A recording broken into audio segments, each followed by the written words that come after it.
السلام على الحسين وعلى علي بن الحسين وعلى أولاد الحسين وعلى أصحاب الحسين.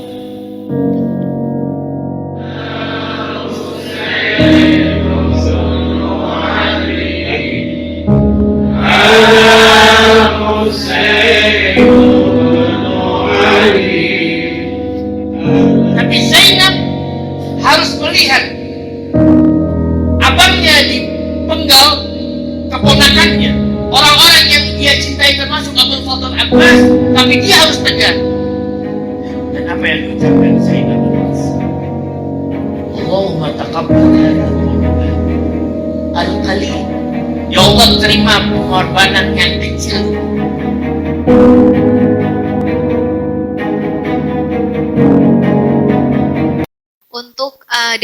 Untuk pertanyaan dan sesi tanya jawabnya akan kita buka nanti di akhir berbarengan dengan Bu Dina ya. Jadi sekarang kita pindah ke pembicara kedua. Jadi ditahan dulu.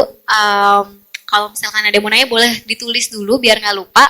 Nanti setelah sesi bersama dengan Bu Dina kita akan mulai pertanyaan dan jawabnya berbarengan ya. Jadi di sesi ini kita akan mendengarkan paparan dari Bu Dina yang sebelumnya akan saya jelaskan sedikit terkait CV Bu Dina. Jadi biografi Bu Dina kita sudah sangat sering mendengar ya.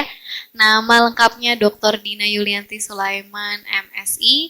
Beliau lulusan S1 Fakultas Sastra Unpad, S2 HI Unpad dan S3 HI Unpad, dan saat ini bekerja aktif sebagai seorang dosen hubungan internasional di S1 HI Unpad. Bu Dina ini sendiri sudah menempuh banyak pendidikan, menempuh banyak prestasi dan juga menjadi pembicara bukan hanya dari acara-acara lokal tapi juga acara-acara nasional yang digagas oleh banyak kementerian dan juga oleh di banyak stasiun televisi. Bu Dina juga salah seorang akademisi, khususnya di bidang politik Timur Tengah, dan beliau adalah direktur di Indonesia Center for Middle East Studies atau ICMES. Untuk saat ini, Bu Dina juga masih aktif sebagai seorang penulis di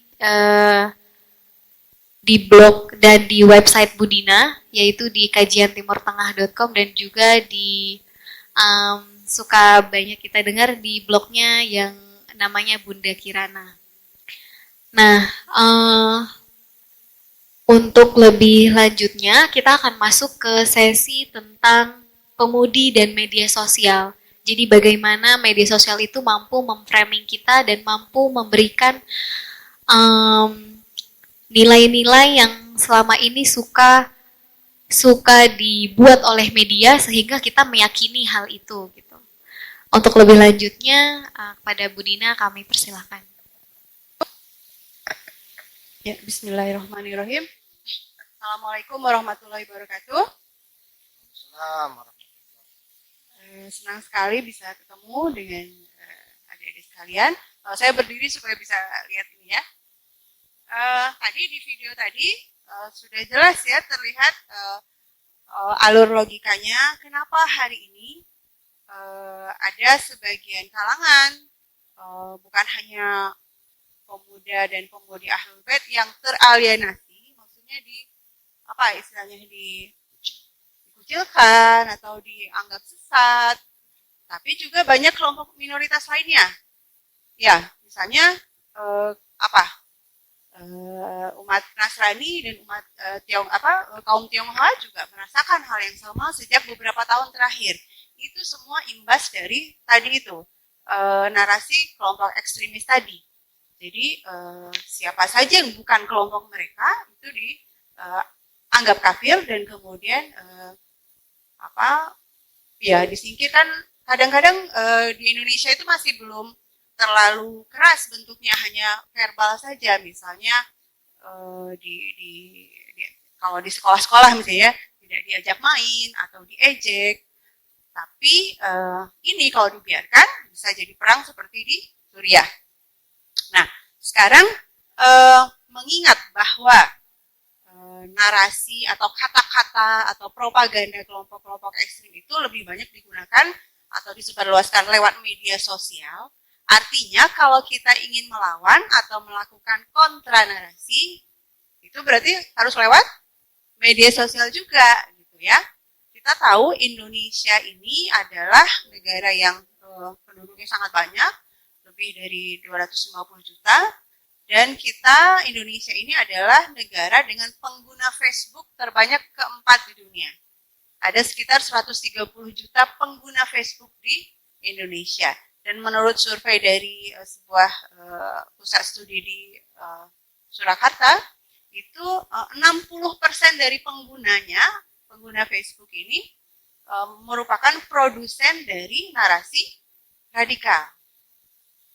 Ya, apakah narasi radikal itu pasti ayo jihad? Enggak, tidak selalu gitu. Kadang-kadang hanya mengejek, itu sebenarnya sudah mengarah ke radikal, mengejek kelompok yang berseberangan dengan dia. Hati-hati, jangan dengerin si Anu. Padahal dia tidak bisa di komen ya. Seorang bikin status, terus ada yang komen, jangan dengerin si ini, hati-hati. Gitu. Itu pun sudah sebenarnya mengandung narasi radikal, karena orang sudah punya konteksnya. Apa nih hati-hatinya? Oh iya, karena dia itu kan sesat tanda kutip menurut si komentator ini. Nah, itu sudah merupakan produsen konten radikal, ya. Ya, saya ulang sedikit menjelaskan sedikit apa sih sebenarnya yang terjadi di video tadi itu. Yang terjadi itu seperti ini. Suriah itu seperti ini. Jadi, yang terjadi apa? Ya, yang terjadi yang lari, yang orang yang di sebelah kiri kita itu sedang dikejar oleh orang yang di sebelah kanan, kan? Tapi di kamera TV apa yang terjadi? Apa yang terlihat? Sebaliknya ya. Justru yang kiri yang terlihat sedang mau menusuk yang di sebelah kanan. Itulah yang terjadi hari ini di dunia kita. Betapa perang Suriah yang sudah berlangsung 8 tahun itu dipotretnya seperti ini. Siapa yang salah, siapa yang benar, siapa yang korban, siapa yang pelaku, itu diputarbalikkan oleh media. Ya, terus saja karena waktunya sudah ini ya. Nah, dan itu tidak hanya terjadi di konflik Suriah ya. Jadi sepanjang sejarah media-media internasional, sebut saja AFP, Reuters, CNN, dan lain-lain, bahkan Al Jazeera juga itu melakukan banyak rekayasa informasi atau disinformasi. Misalnya dulu Irak tahun 2003 itu kan diserang oleh Amerika. Alasannya apa? Alasannya di sana ada senjata pembunuh massal. Lalu 2011, berapa tahun kemudian itu? 8 tahun kemudian, baru ketahuan tidak ada senjata pembunuh massal itu. Jadi benar-benar sebuah perang berlangsung bertahun-tahun dan sangat banyak orang yang mati, sangat banyak anak-anak kecil yang mati, tapi untuk sebuah alasan yang ternyata bohong, rekayasa. Di Libya juga presidennya ditumbangkan dan bahkan dibunuh beramai-ramai. Itu dengan tuduhan apa? Dia seorang Fir'aun. Kata Fir'aun dipakai. Anda Google itu Libya, Gaddafi itu disebut Fir'aun itu sama kelompok-kelompok radikal. Padahal Libya itu kenyataannya justru negara termakmur di Afrika. Semuanya gratis, listrik gratis, bahkan mobil, teman saya ada yang kuliah di sana, kuliah S2 di sana, tapi kemudian pulang karena perang.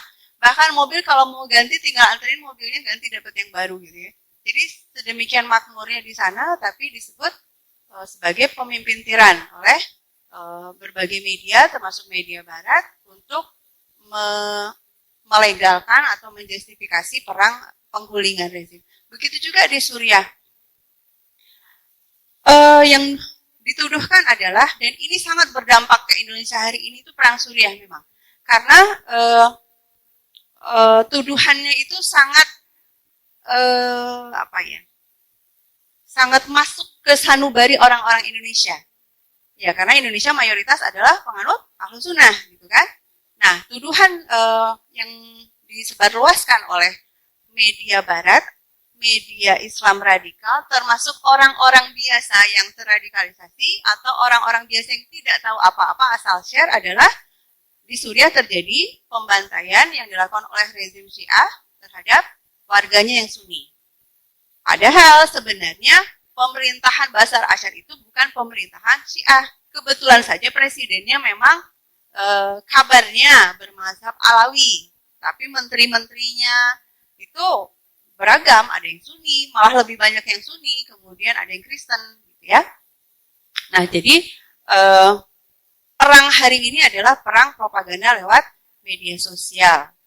Nah, ini contohnya ada seorang ulama sudah almarhum, beliau itu memuji-muji Qaddafi luar biasa ya. Jadi bahkan katanya hafal Quran dan lain-lain gitu.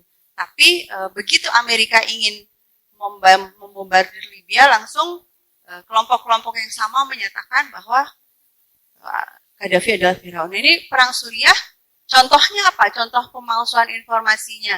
Sehingga tadi kan bagaimana strategi kelompok ekstremis untuk memicu kemarahan adalah dengan menyebarkan foto-foto kekerasan. Contohnya ini. Ini kan anak-anak kecil ini disebut korban pembantaian oleh Bashar Asyad. Ternyata ini adalah foto di Gaza. Ya, kita tahu dari mana? Itulah gunanya Google Image ya. Jadi foto, kalau pengen tahu nih foto asli atau palsu, masukkan ke Google Image, nanti dalam hitungan detik keluar foto-foto serupa. Lalu di-track, dilacak foto yang paling lama dari mana sumbernya gitu ya. Karena kan satu foto itu biasanya begitu masuk internet langsung dipakai berulang-ulang kan. Bisa kita pakai untuk tulisan kita sendiri, misalnya dipakai oleh orang lain, tulisan orang, dan rekayasanya di situ, foto di Suriah, foto di Palestina, atau bahkan ada foto orang yang, bahkan ada foto, saya lupa naruh di sini, ada seorang pencandu narkoba di Jerman. Jadi gelandangan di pinggir jalan, kemudian difoto dan dipakai oleh media terkemuka, Al Jazeera kalau nggak salah, atau Al Arabiya, antara dua itu saya lupa. Apa disebutnya? Korbannya Assad. Ya, jadi yang membuat hoax tentang Suriah itu levelnya bukan cuma media-media ece-ece kayak Ar-Rahmah ya, atau Al-Qiblat atau VOA Islam itu ya, yang media-media tidak jelas itu, tapi levelnya sudah level media-media besar yang melakukan rekayasa informasi itu. Misalnya CNN itu pernah, New York Times itu pernah pakai video game. Foto diambil di screenshot dari video game, terus dibilang ini perang di Aleppo. Karena video game zaman sekarang kan seperti asli ya, perang orang-orangnya itu seperti natural sekali.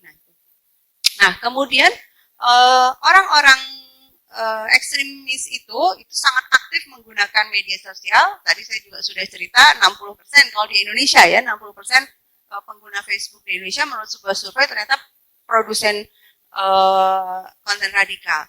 Nah, ini salah satunya, anak kecil ini. Ada yang tahu ini siapa? Ini namanya Bana Al-Abid. Usianya waktu diambil di foto ini 7 tahun. Ya. Terus dia rajin nge-tweet. Ya, jadi bikin status di Twitter. Macam-macam. Tolonglah ayah saya sedang, ayah saya terancam oleh rezim Assad, kayak gitu lah. Terus banyak sekali, atau tolonglah wahai dunia, tolonglah kami gitu, karena kami sedang dibombardir Assad dan lain-lain. Bahkan ada tweetnya yang kayaknya nggak mungkin ditulis oleh anak kecil usia 7 tahun. Dia bilang gini, wahai dunia, jangan biarkan Holocaust ketiga terjadi, Holocaust kedua terjadi. Ya, dari mana dia tahu tentang Holocaust gitu kan? Dan memang akhirnya ketika dilacak rekam jejaknya ternyata ini ibunya. Dari mana kita tahu ini ibunya ya? Kan ada Facebooknya. Ya.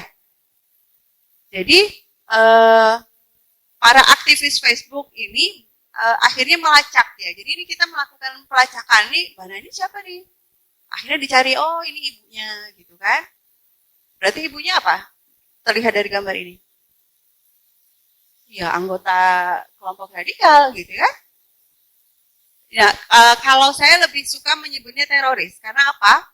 Karena memang sudah melakukan aksi-aksi teror. Nah, tapi kalau baca di media resmi, biasanya kelompok ekstrim atau istilah yang dipakai kelompok pemberontak moderat. Nah, itu bagian dari bagaimana media internasional berusaha menutupi, istilahnya dia tidak berbohong 100% gitu, tapi 30% berbohong gitu ya. Ya kan? Disebutnya pemberontak moderat, moderat apanya gitu kan? Bukan 30% berbohong, 30% yang benarnya, 70% bohongnya gitu ya. Nah, itu disinformasi istilahnya. Nah, ini bapaknya. Oh, ternyata anggota teroris juga gitu kan, anggota kelompok teroris juga. Nah, ini jurnalis yang meliput tentang Bana ini. Jadi sampai masuk ke Al Jazeera Inggris ya. Ternyata siapa ini jurnalisnya yang disebut-sebut sebagai jurnalis? Ternyata bukan jurnalis, apa? Anggota ini. Kelompok teroris di Suriah. Nah, kemudian cuitan-cuitan orang-orang tadi itu yang mereka mengaku ada di Suriah itu kemudian dia kan mereka bikin cuitan ya, istilah tweet ya di Twitter, lebih banyak pakai Twitter mereka. Nah, itu kemudian di retweet oleh orang-orang di Indonesia. Makanya jadi ramai sekali. Jadi Anda lihat ini di sini nih orang-orang yang awalnya kan di sini di Aleppo ya, mereka kan. Nah, orang-orang ini contohnya yang ada salah satu selebnya itu namanya Rina Syami namanya. Ya. Nah, ini nge-tweet dari Aleppo, nah di-retweet oleh orang-orang di Indonesia. Terus siapa yang membantah ini? Nggak ada, hampir nggak ada. Makanya ini yang kemudian menggema ke seluruh Indonesia bahwa sedang terjadi pembantaian massal di Aleppo. Di Aleppo itu sebuah daerah di Suriah. Nah, kemudian ini juga lihat user dari Indonesia, pengguna Twitter dari Indonesia itu dia satu kelompok besar dengan media mainstream. Jadi apapun yang disebut oleh media mainstream, dan media mainstream itu media terkenal, itu apa yang diceritakan oleh media terkenal, oh ada pembantaian massal. Nah, orang-orang di Indonesia juga menyebarluaskannya lagi. Adakah yang berusaha membantah? Ada, tapi sedikit di sini. Tapi di Indonesia hampir tidak terdeteksi. Mana orang Indonesia enggak? Oh, Indonesia ini kelihatan sekali banyak. Ya. Nah, sekarang, ini. Ini juga, ini kan Suriah di sini. Nah, kemudian ini tuh rekam pemindaian atau pendeteksian apa sih yang dicuitkan orang-orang sedunia gitu ya pada tahun Desember 2016 ini. Nah, ini di sini yang cuitannya apa saja, ada perang ini itu dibawa ke Indonesia langsung diangkat dengan Sunni Syiah. Ini contohnya ada Condet Warrior, ada orang Condet nggak di sini? Ya, ini ada akun Condet Warrior, ini salah satu yang aktif mencuitkan ulang soal perang Suriah. Dan bukan anehnya sebenarnya, akun-akun yang sama ini yang aktif membawa isu perang Sunni Syiah terkait Suriah itu juga cuitannya biasanya terkait juga dengan politik dalam negeri, misalnya lengsarkan Jokowi gitu. Ya, jadi satu klaster mereka itu ternyata kita tidak bicara pro Jokowi atau tidak gitu, tapi ini faktanya orang-orang ini seleb-seleb di sini cuitannya biasanya seragam gitu. Seragam mereka juga ada di kubu yang anti pemerintah dan memberikan tuduhan-tuduhan yang sektarian ya. Sektarian itu apa? Jadi mengkritik pemerintah itu boleh, sangat boleh gitu ya, tapi kritikan yang jelas gitu ya. Misalnya masalah ekonomi. Kenapa? Oh, harusnya seperti ini. Harusnya ekonomi itu ekonomi Pancasila, jangan ekonomi liberal. Nah, itu kan sesuatu yang paradigmatik. Tadi sudah dijelaskan juga oleh Pak Ustadz Safin ya. Tapi kebanyakan orang mengkritik, tapi ujung-ujungnya sektarian. Misalnya, ekonomi lagi susah. Betul, ekonomi lagi susah. Ini gara-gara apa biasanya? Gara-gara orang Cina. Ya, nah itu sektarian. Jadi memunculkan kebencian pada saudara sebangsa, ya. Atau gara-gara PKI misalnya. Nah itu tuh narasi yang memecah belah. Nah kemudian tidak membawa hasil selain memecah belah. Ya, kita ingin melakukan perbaikan sosial, tapi kalau narasinya sektarian, tuduhan-tuduhan pada kelompok-kelompok yang sebenarnya juga tidak apa ya, tidak tepat analisisnya, nah itu malah berbahaya. Nah kemudian ya ini salah satu bukti, salah satu contoh cara melacak bagaimana betul tidak sih yang terjadi di Suriah itu perang Sunni Syiah atau tidak. Nah salah satunya ini, jadi kelompok-kelompok yang menyuplai video-video itu, video-video kekerasan, ada video-video korban-korban itu ternyata mereka ini yang si pembuat videonya itu ternyata mereka juga gitu. Padahal mereka mengaku sebagai relawan kemanusiaan, jadi mengaku tidak berpihak, namanya White Helmets. Tapi si relawan kemanusiaan ini yang membuat video-video penolongan korban-korban itu ternyata anggota kelompok-kelompok radikal juga. Taunya dari mana? Ya dilacak Facebooknya masing-masing gitu ya. Ada yang lagi berpose pakai senjata, ada yang di video sedang bersorak-sorai dengan kelompok teroris. Nah kemudian, nah ini cerita lucu ini. Jadi ada yang pernah tahu ceritanya apa ini? Ya, jadi si orang ini sebenarnya video ya. Jadi di video ini si orang ini digambarkan korban dari bom. Jadi dia ada rezim, jadi ceritakannya gitu ya, rezim Suriah dan Rusia itu membombardir warga sipil dan kemudian inilah korbannya. Terus ada videonya. Nah, videonya ditaruh di internet. Siapa yang upload ke internet? Ya mereka sendiri ya. Tapi di beberapa detik pertama mereka lupa memotong, jadi ada diam gitu. Ya, jadi kayak nunggu action baru teriak-teriak gitu ya. Nah, jadi tapi hanya dalam hitungan menit pun orang netizen itu sudah dengan cepat mendownload gitu kan, langsung disebarin ketahuan bohong gitu ya. Nah, akhirnya si pemilik websitenya ini langsung di take down, videonya diambil lagi. Terus alasannya, oh itu videonya mau ikut apa yang challenge itu, yang pura-pura diem itu loh, manekin challenge dulu kan ada ya, yang di videoin diam saja nah gitu. Alasannya, oh iya kalau gitu ini videonya mau bikin manekin challenge tapi nggak jadi. Ya, dan kemudian ketika dilacak juga rekam jejak kan akhirnya dengan Google Image itu langsung cari fotonya, ini siapa nih, foto yang mirip ada di mana, ketahuan malah berfoto selfie gitu ya merekanya kan. Jadi memang ini salah satu bukti dari sekian banyak bukti bahwa video-video yang disebarluaskan bahkan oleh media internasional, oleh CNN dan juga disebarkan juga sama Metro TV, TV One, video itu ada disebarluaskan, itu sebenarnya video yang direkayasa, disengaja bikin filmnya gitu ya. Nah kemudian kita tahu ada yang namanya WikiLeaks, tahu? WikiLeaks itu ada orang yang sengaja dengan kemampuan hacker ya, mampu membobol berbagai dokumen rahasia. Nah salah satu yang dibocorkan oleh WikiLeaks adalah email dari Hillary Clinton. Dulu kan dia Menteri Luar Negeri Amerika Serikat. Terus di salah satu emailnya Hillary mengatakan bahwa ISIS itu didanai oleh Arab Saudi dan Qatar. Ya padahal Amerika membombardir Suriah Amerika tuh dengan alasan apa? Oh kami mau melawan ISIS katanya. Padahal Hillary sendiri sudah tahu pendananya adalah Arab Saudi dan Qatar. Kemudian di email tersebut Hillary juga mengatakan bahwa menurut Menteri Pertahanan Israel, penggulingan Assad akan menekan Hizbullah, Hamas, dan Iran. Ya. Nah, kemudian kalau kita lihat data juga, penjualan senjata Amerika ke Saudi itu 2 kali lipat di masa Hillary. Di masa Hillary itulah masa peningkatan serangan-serangan ISIS itu. Ya. Artinya apa? Tadi kan di video tadi mengatakan ini tuh sebenarnya konflik politik, tapi dia tidak tambah lagi. Sebenarnya konflik politik dan ekonomi. Ya. Sebenarnya konflik di Suriah itu politik dan ekonomi, perebutan pipa minyak, ya perebutan penjualan minyak, penjualan gas, itu sebenarnya intinya. Nah, terus kenapa kok Suriah harus digulingkan, Presiden Suriah harus digulingkan?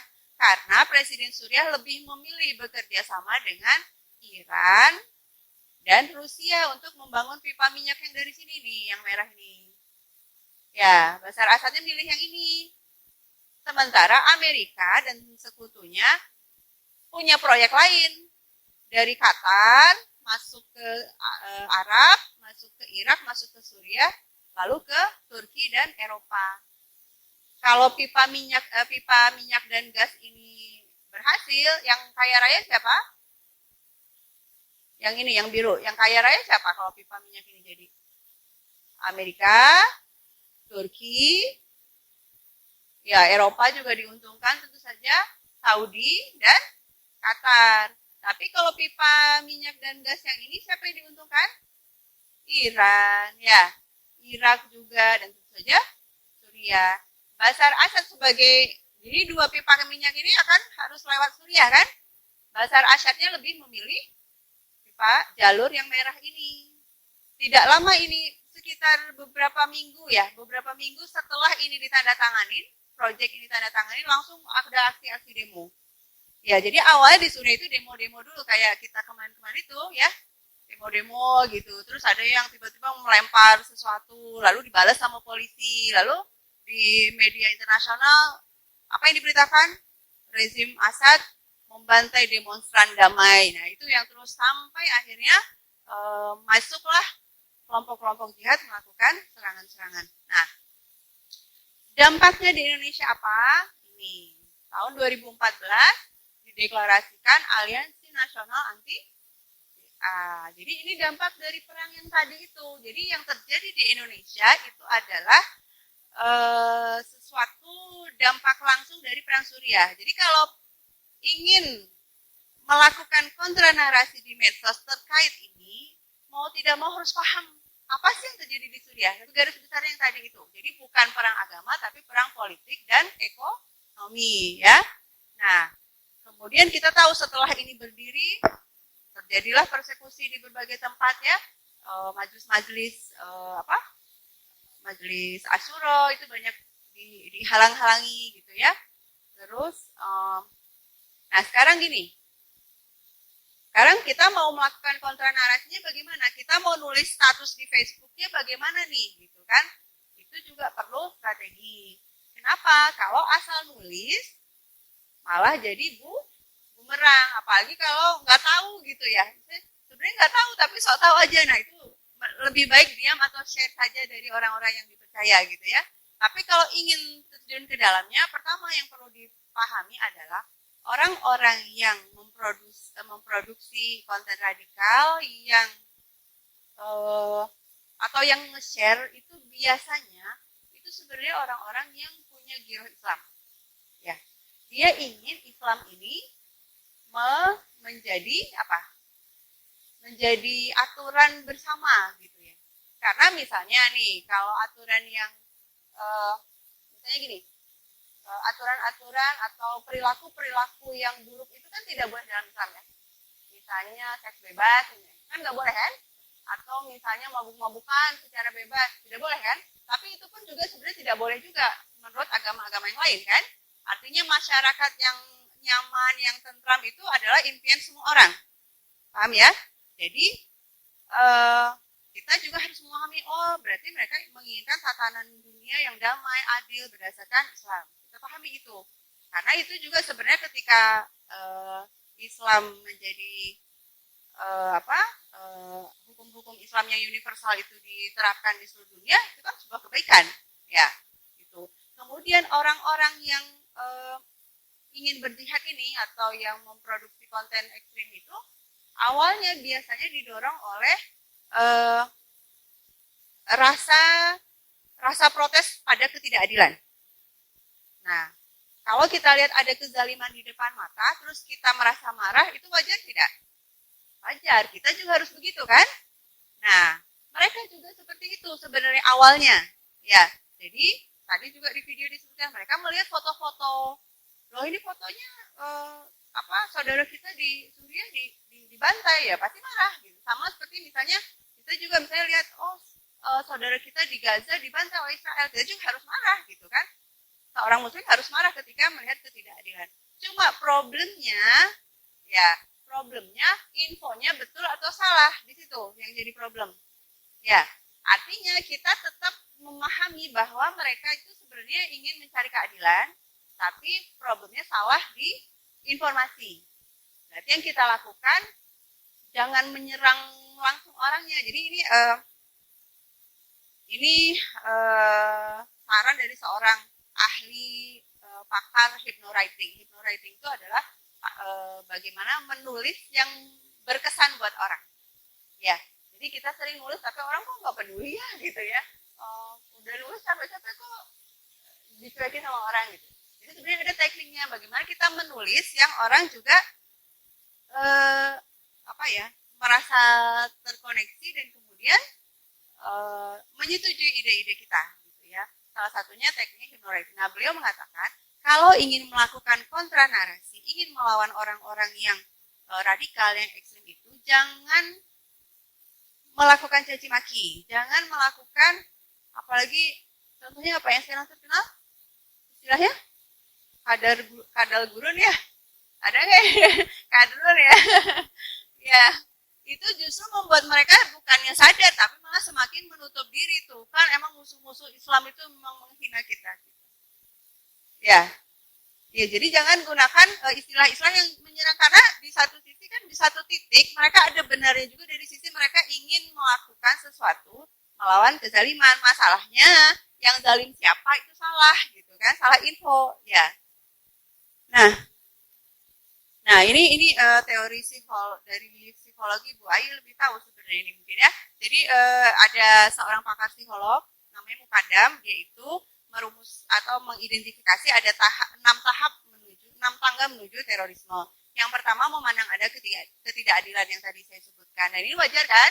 Kalau kita melihat ketidakadilan pasti kita akan mencari pilihan. Yang kedua, apa yang bisa kita lakukan? Masih wajar. Harusnya kita semua seperti itu. Nah, kemudian lalu cuma di nomor 1, nomor 2 ini bisa tersesat ketika informasinya salah. Nah, orang-orang yang salah informasi itu kemudian dia marah dan melakukan sesuatu kepada yang dia tuduh sebagai pelaku kezaliman itu. Kemudian dia mencari alasan moral membenarkan terorisme. Karena dia sesat, ini wajar saja dibunuh. Nah, itu mencari alasan moralnya seperti itu. Dan kemudian, nah ini yang nomor 4 ini masih di Facebook ini biasanya, atau di Twitter. Masih kata-kata. Jadi ketika misalnya ada seseorang share misalnya tentang ISIS membantai ini, terus komentar dia, iya mereka sesat, emang pantas dibunuh. Nah itu radikal masih di kata-kata. Tapi ketika sudah semakin ekstrim, dia bergabung dengan kelompok teroris itu dan menjadi pelaku. Ya. Kemudian yang keenam, nah ketika dia sudah melakukan, sudah membunuh, sudah membantai, namanya fitrah manusia pasti tersiksa kan? Nah dia balik lagi, dia mencari lagi justifikasi merendahkan manusia yang menjadi targetnya. Misalnya ya karena kafir, karena sesat. Maka saya tidak salah ketika membunuh, dia pakai alasan seperti itu. Nah yang penting buat kita ini nomor 1, nomor 2 ini. Ya, kita pahami bahwa mereka sedang mencari pilihan, berarti kita yang sebagai orang yang berusaha melakukan kontranasi kasih pilihan gitu loh. Oh iya memang ada masalah nih di perekonomian Indonesia. Tapi kalau dikatakan bahwa ini salahnya kelompok X, mungkin kita perlu cari statistik. Betul tidak kelompok X yang menguasai perekonomian di Indonesia? Yang investasi terbesar di Indonesia siapa? Nah gitu caranya. Jadi jangan, kamu dasar kadrun, apa-apa yang salah Cina, ya gitu. Enggak bisa seperti itu ya. Nah, jadi ini perlu dipahami bagian pemikirannya itu seperti ini. Jadi kalau kita mundur ya, mundur, misalnya ada bom, kemudian ada ormas radikal. Kemudian yang banyak dirasakan biasanya ada hate speech ya, terus pembid'ahan, pengkafiran, persekusi, pengusiran. Nah, itu biasanya awalnya ada di media sosial, awal mulanya ya. Jadi verbalnya itu di media sosial. Nah, kemudian kalau mundur lagi munculnya dari mana ini? Dari sifat takfiris, pemikiran mengkafir-kafirkan itu. Terus yang melakukannya siapa? Ya kita tahu yang melakukan adalah kelompok-kelompok tertentu ya, yang memang membawa paham ini. Tapi kemudian kita lacak lagi, kita bisa bergerak di mana nih? Nah, ini nih di sini kan yang problem yang tadi sudah saya jelaskan, ada masalah di manipulasi informasi kan? Ya, ini yang di sini kita bisa bergeraknya. Nah, ini siapa yang melakukan manipulasi informasi? Media. Nah, media ini kemudian informasi yang salah ini yang kemudian bisa mempengaruhi otak manusia yang akhirnya dia marah, benci, dan kemudian bergabung dengan kelompok radikal. Berarti yang bisa dilakukan dalam kondisi ini adalah kita berjuang di sini. Kita berusaha melakukan kontranarasi dengan memberitahu info-info, memberitahu bahwa yang kamu sebarkan itu salah. Nah, biasanya manipulasi informasi itu salah satunya adalah gini. Si A itu sesat karena X, Y, Z gitu. Nah, X, Y, Z-nya itu betul tidak? Misalnya apa penyebabnya? Tuduhan mereka itu. Jadi, Al-Qur'annya beda. Nah, cari argumen, betul tidak cari argumen untuk melawan tuduhan itu gitu loh. Intinya kayak gitu. Ya. Kemudian juga misalnya manipulasi informasi terkait perang Suriah. Perang Suriah itu sangat berkelainan dengan tuduhan Syiah itu gitu ya. Jadi orang-orang itu mau jauh-jauh pergi ke Suriah karena dicekoki informasi bahwa ada perang antar mazhab di sana. Ya.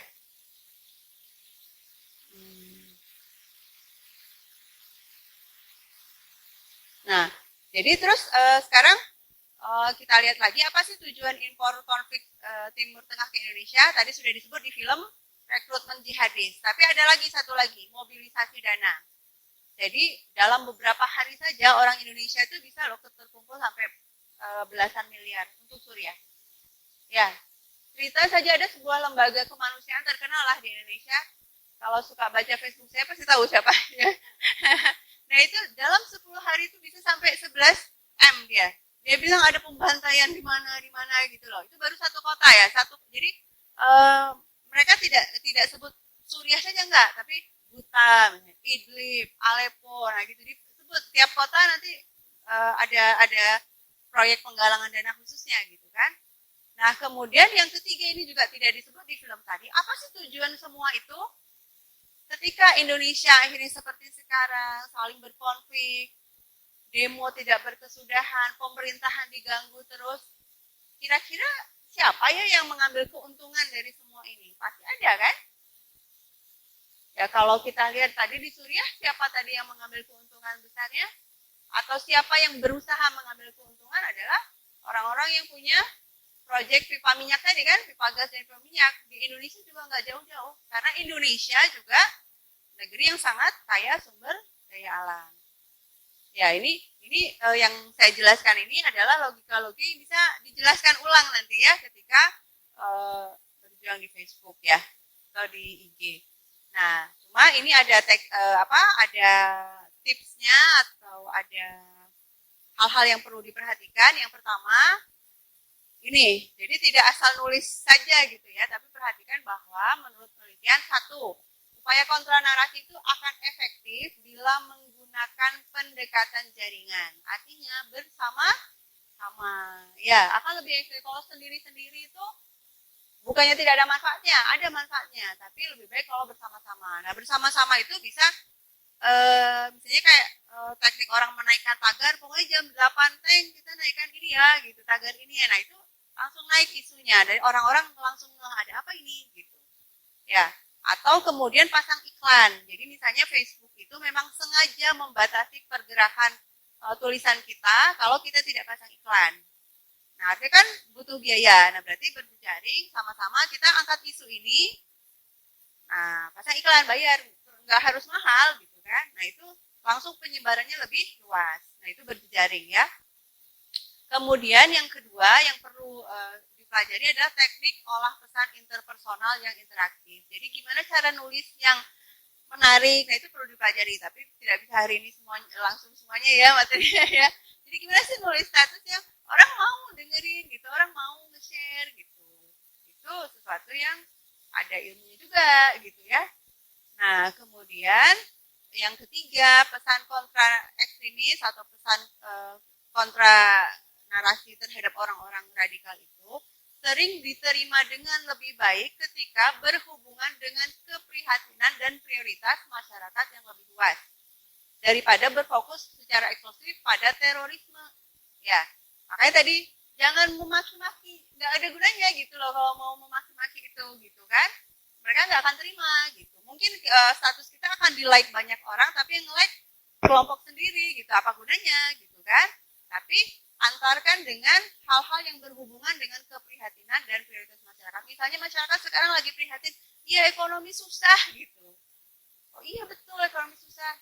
Tapi ya jalan keluarnya bukan kayak teh botol sosro ya. Gimana teh botol sosro? Apapun makanannya, minumnya teh botol sosro. Terus kalau kata orang radikal, apapun masalahnya, solusinya khilafah. Ya itu mereka melakukan kesimpulan yang salah. Nah kita enggak, kita coba kasih tahu, memberikan kontra narasi, adalah solusinya bukan di situ. Berarti sama seperti tadi kata Ustadz Safinuddin ya, pelajari ilmu-ilmu sosial ya.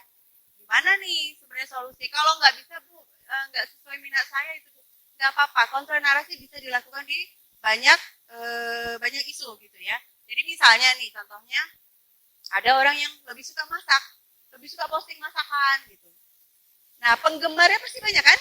Penggemar resep masakan itu pasti banyak. Nah ketika menulis itu, misalnya selipkanlah kata-kata atau ajakan-ajakan untuk saling bertoleransi, misalnya membuka diri. Nah itu kan sudah upaya kontra narasi juga. Ya, kalau aduh Bu, kalau harus ngurusin ilmu sosial kayaknya nggak nyambung ya nggak apa-apa, sesuai minat kita masing-masing. Ya mungkin itu saja. Terima kasih. Assalamualaikum warahmatullahi wabarakatuh.